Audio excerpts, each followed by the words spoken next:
За энэ олимпиад бол манай байтынхан шүүгчтэй оролцож байгаагаар маш том онцлогтой. Тэгэхээр та бүхний яг энэ цаг мөчид байт хорооны олимпийн шүүгч Саруултай уулзаж байна. Өдрийн мэнд хүргэе.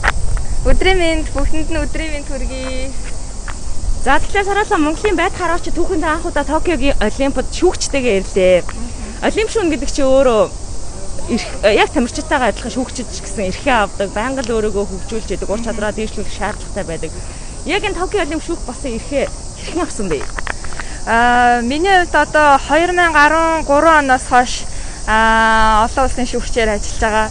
Тэгээ ерөнхийдөө бид нэр яг тэр бүх одоо ажилласан он жилүүдэд ажилласан олон тэмцээнүүд байгаа ш. Тэр болгон дээр чинь дүн авна, дүгнэлт авна, даргын бас оноонууд бид нар цуглуулна. Тэгэхээр бидний сүүлийн 5 жилийн бүх юмнуудыг харсан байгаа. Бас шалгалт өгсөн. Шалгалтын дээр 90-с дээш үнэлгээтэй авах хэрэгтэй. Тэгэхээр нэлээд үзүүлэлтүүдийг харж агаад тэгээд сонгодог. Энэ жил бол 14-15 шүүгч сонгогдсон байгаа. Тийм. Олимп шүүх болсноо хизээ мэдсэн бэ? Яг 3 сарын 8-ны өдөр албан ёсны захиа ирж мэдсэн шүү дээ. Мартын 8-нд. Яаж хүлээж авсан? Маш гоё хүлээж авсан. Тий. Захиа ирээд тэгээд хамгийн түрүүнд гэр бүлийнхаа хүнд за дараа нь тэгээд аав ээж хоёртоо гэрийнхаа яг ойр дотны хүмүүстэй хэлсэн. Олимпийн наадмын дээр шүүгчээр ажиллах өөр бусад олон улсын тэмцээн дээр ажиллахаас ер нь хэр зөрүүтэй байна? Ер нь бол зөрүүтэй байна л да. Яагаад гэвэл эн чинь олимп гэдэг утгаараа маш одоо нөгөө нарийн дүрм журм байна. Тэгээ дээрэс нь нөгөө энэ жил одоо ковидтай холбоотойгоор ялангуяа маш онцлог олимп болж байна.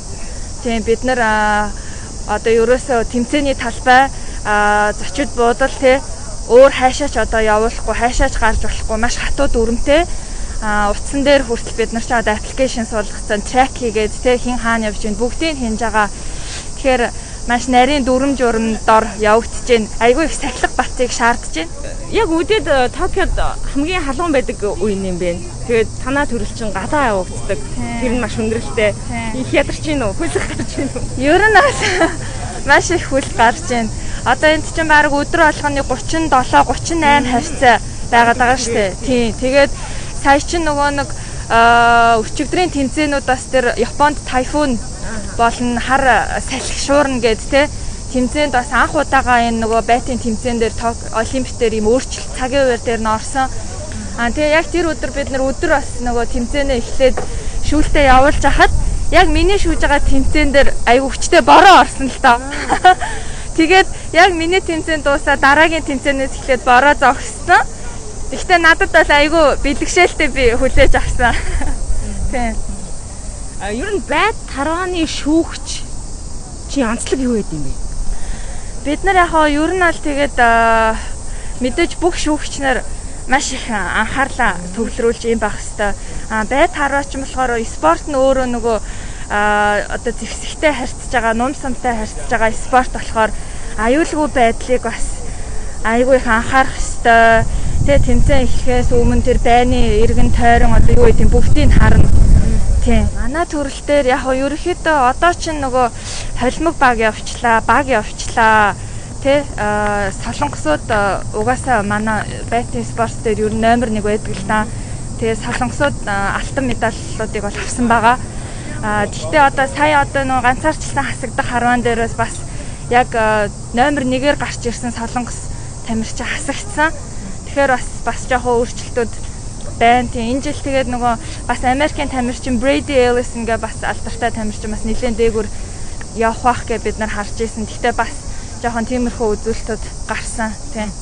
Ер нь байтын тэмцээний эргэн тойронд өөр сонин сайхан юу байна? Улс орнуудаас ирж байгаа тамирчид үнэхээр бас номер 1, 2 тамирчид нь хамгийн шилдэгүүд нь ирж гинөө. Эсвэл бол залуу тамирчдаа бас ингээд төлхөө явуулах юм тохиолдлууд бас ингээд байдаг шүү дээ. Ер нь олимпиад бэлдэж оролцдог гэдэг. Яг энэ жил миний ажигласнаар одоо солонгосын баг дээр бол эрэгтэй баг дээр жишээлхэд 3 тамирчнаас нэг нь бол 16 гэсэн үү 18 настай айгүй залуу тамирчин ирсэн. Тийм тэгээд урьдчилсан хараагаар бол номер 1-ээр гарч ирсэн тамирчин баггүй юу. Нөгөө хоёр тамирчин нь бол асар их туршлагатай, Солонгосын нэг тамирчин нь бол баг сүүлийнх нь олимп байж магадгүй. Ер нь маш олон олимпиад дараалан орсон тамирчин байгаа. Миний одоо миний хамгийн анхны олимп дээр ажиллаж байна. Маш их сэтгэл өндөр байна. Догтлол дүүрэн өдрүүд өнгөрч байна. Тэгээд энэ юуг дашрамдуулаад бас аавтаа ээжтэй нөхрийнхөө аав ээжэд хайртай шүү гэж хэлмээр байна. Тэгээд ажлынхандаа бүх найз нөхдөдөө намайг дэмждэгт маш их баярлаа. Тийм хүүгээ одоо ар гэрийг хариуцаад үлдсэн нөхөртөө бас хайртай шүү хэлмээр байна. Баярлаа. За амжилт.